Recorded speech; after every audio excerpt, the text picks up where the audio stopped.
Well, the British government has, in the past, been ready to assist the United States in rendering people, one of whom is now suing the former Foreign Secretary, Jack Straw, because the British government returned him to the torture tables of Colonel Gaddafi.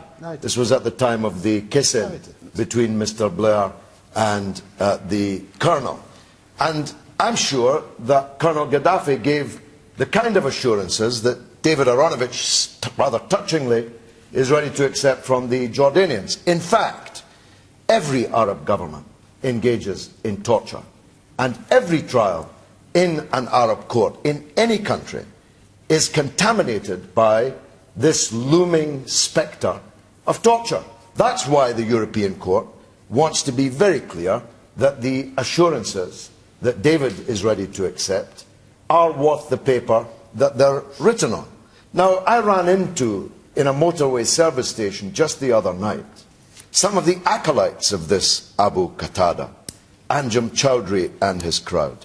And their low malevolence is indeed a shadow over the country.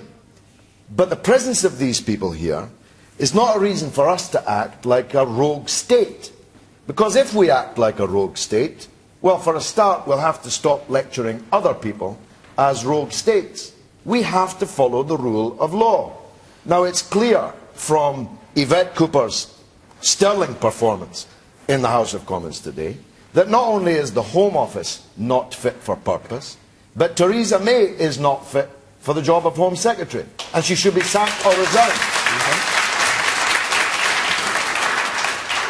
Tim Farron, I saw Theresa May say she takes responsibility for the decision that has been taken. Does that mean she would resign if it turns out to have been the wrong decision? I have no idea. Do you think she should? But I take the view that, I mean, there's an Olympic standard to screw up here at some point, whether it's with the European Court or whether it's with Theresa May or her officials. What I am absolutely certain of, though, is that Abu Qatada should be deported, he should be on a plane as quickly as possible, but that the rule of law should be applied. If governments can't abide by the rule of law, why should anybody else? And I was really impressed by Prime Minister Stoltenberg of Norway's comments recently. We've seen the Breivik trial this week, which is just staggering on many, many levels. And Stoltenberg said that you deal with terrorism, you deal with threats to your freedom and democracy by having more democracy, more freedom and more openness. And you deal with people like Abu Qatada, who are a threat to our country, who do want to undermine our democracy, not by closing up and behaving like he would, but by being more democratic and abiding by the rule of law. Okay. Man up there. You, sir. Take a couple more points and we'll go on to another question. Yes, sir. We mustn't be a rogue state and we must have more democracy, but when virtually every elected person we have wants to get rid of this man and we're prevented by unelected people in Strasbourg, it does call into question things about our sovereignty, and that's a difficult issue thrown into the midst of all of this, which has to be addressed. But Saïd Abbasi, sorry.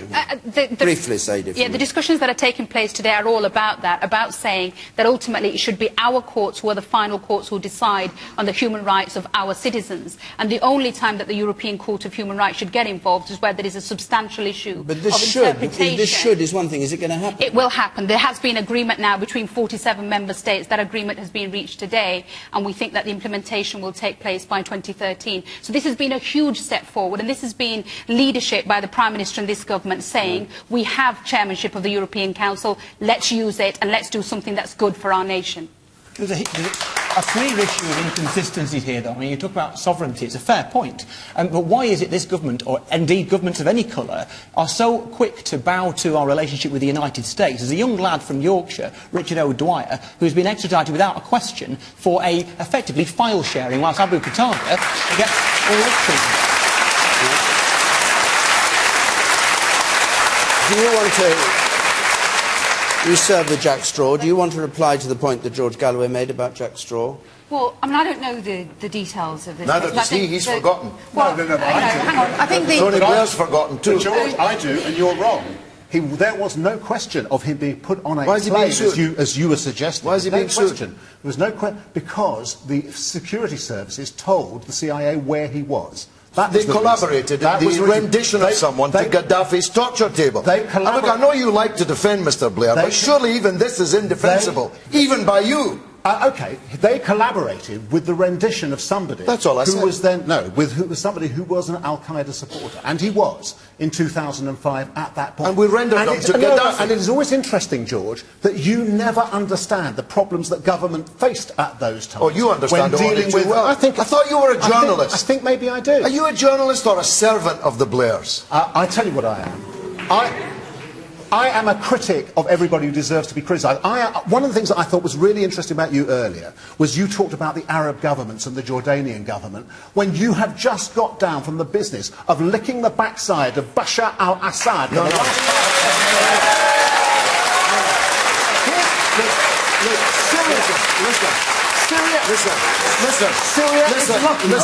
give you a chance, George. Hold on, let him finish the point, and then George. Well, Syria is quite a long point. To have Bashar al-Assad as her president. You said that, didn't you? Let me tell the audience something they possibly don't know.